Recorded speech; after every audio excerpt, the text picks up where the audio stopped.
I'm sure you've heard the expression, stop and smell the roses, and that's great advice for anybody. It gets you to be mindful of the beauty that surrounds you, just taking that moment to express gratitude for what you're experiencing. Typically, though, people don't stop and smell the roses or even appreciate what they have until there's a little bit of a tragedy.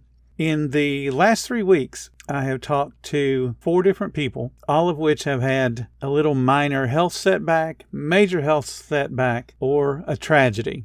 And sometimes you just don't know when you should just stop and smell the roses.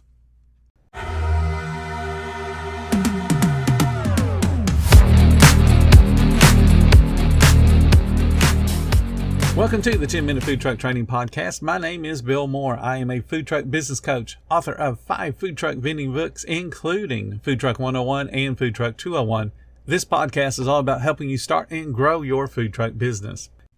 Who's ready to level up their food truck game? Then let's talk about Table Needs. They're serving a complete package, a powerful point-of-sale system, built-in QR code menu ordering, a slick KDS, and they even handle your sales tax automatically. But wait, there's more. Their customer support team is like having your food truck BFF helping you grow your business. Visit TableNeeds.com or catch them on Facebook. I shared with you guys in the past that my dad had cancer in 1971, and they did all kinds of experimentation on him, and they were able to get him to pull through the cancer that he had, which was absolutely amazing for me because I was 12 years old at the time.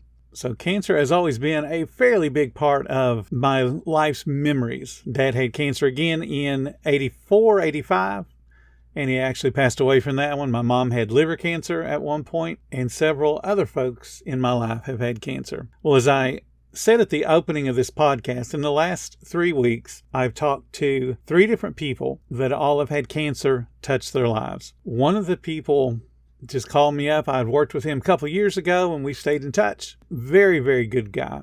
Called me up and he had a very similar cancer to what my dad had in 1971. So we spent several hours on the phone just talking, and I was trying to lift his spirits as much as I could, as well as he was trying to demonstrate to me how tough he was and that he was going to get through this just fine. And that's an awesome attitude. I'm glad that he had that before he ever called me. The second phone call that I got was from someone that I also worked with, but more recently. It's been a little over a year since we worked. And he was having a lot of health issues, and the doctors were concerned that his blood counts indicated there was some type of cancer. So he called me the day before he was to get the test results just to kind of unload that bad news, and then I'm sure he was hoping that I could cheer him up just a little bit. He had also had a couple of other things go on in his life, so he was very down and depressed, and this potential news of cancer was really a little bit more than he wanted to bear. So we had a very long conversation. We actually had 2 conversations over the next couple of days.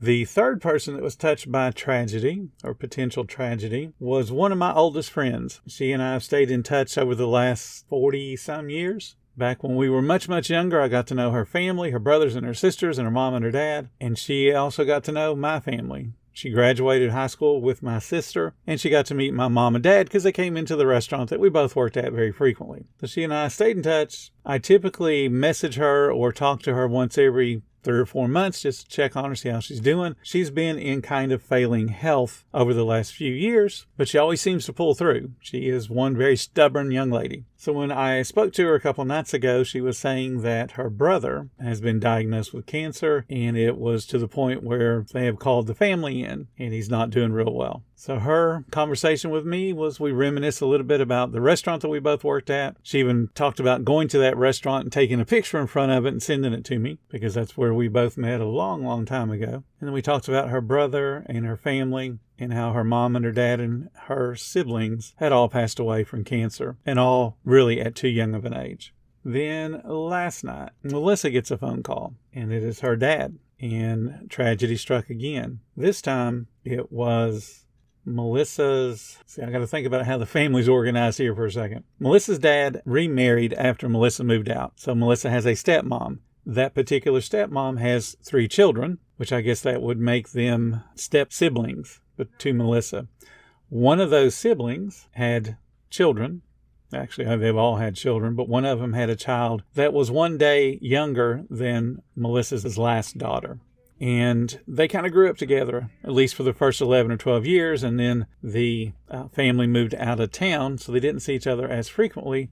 But again, 11 years seeing a child and getting to know that child does get you very attached to them. Well, the circumstances surrounding this particular young man's death are not real clear right now. But suffice it to say that he was murdered. And of course, that's very shocking news because you don't expect your children or your stepchildren or kids that are younger than you to pass away before you do. You kind of expect the parents to go first and then the kids to go next. So that's the reason why we're having this conversation about stop and smell the roses. Appreciate what you have in front of you right now, no matter how much it is, no matter how little it is. I grew up in a household where we didn't have a telephone until 1971. That same household did not have electric until the mid-60s. For the longest time, we did well water outside of the kitchen. So I know what poor is. I know what it means to not have a whole lot. But you know what? I never knew we were poor. Never once thought about it growing up. I was very concerned about how money was spent, but I never thought we were poor.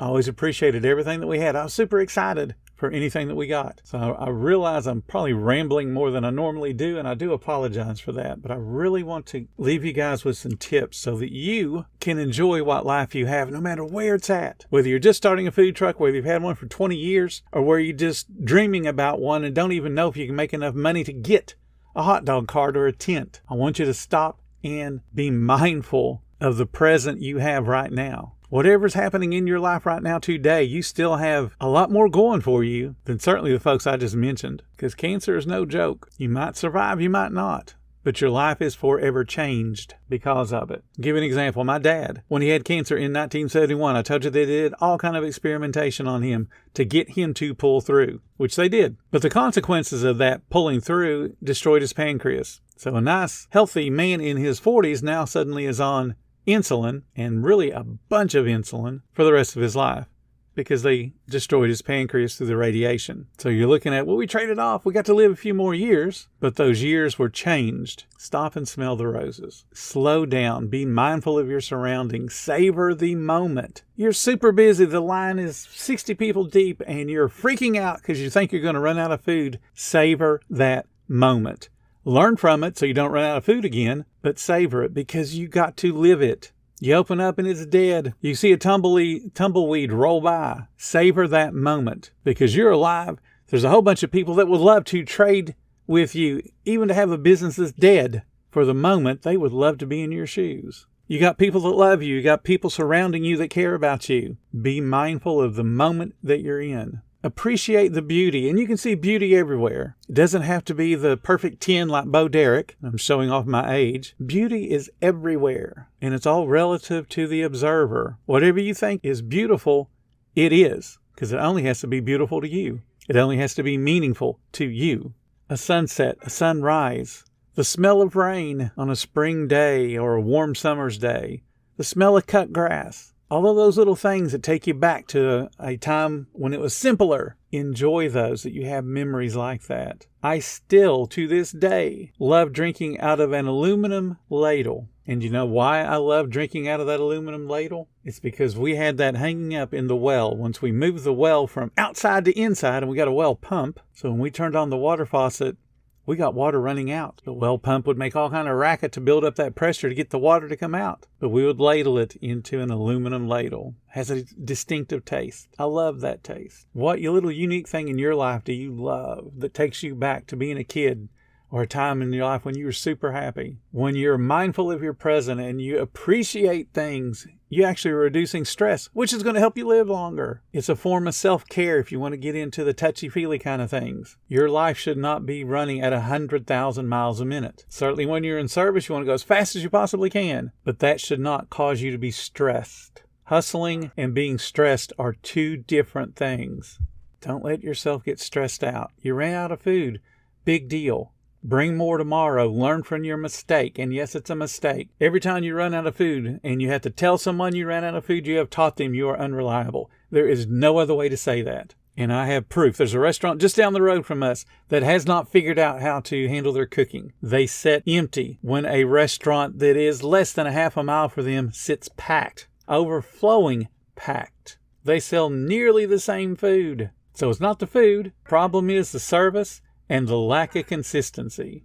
But when it happens, don't stress yourself out over it. Just learn and move on and be grateful you had the chance to learn. Now you know how much food your food truck can handle. Express gratitude. I can't stress that one enough. There are literally hundreds of things in your life to be happy for right now. Your parents, your children, your spouse, your boyfriend, your girlfriend, your boss, the fact that you have a car, the fact that you have a business, you have a warm place to sleep tonight, you've got good food to go home to dinner to, or you're going to make good food yourself. Your bills are getting paid. You have lots to express gratitude for. You live in a country where you're relatively free. There's a whole bunch of people that would love to trade with you right now. If you don't think you have something to express gratitude over, drive by the cemetery. And if you can find some magical way to trade with any of those people in that cemetery, I guarantee you they'll trade with you.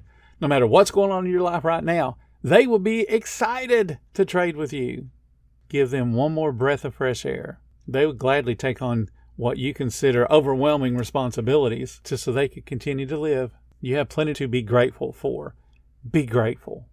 Take the time to learn more about your business, about yourself. Always be learning. It's called personal growth. And what you want to do is reflect when you're in that moment of gratitude. Reflect on your values, your goals, your priorities. Because when you start to reflect on those things, it helps you make better decisions, which give you more stuff to be grateful for. But this isn't meant to be a touchy-feely kind of motivational speech. I want you guys to feel good about the business you're in, but I want you to feel super excited about your life.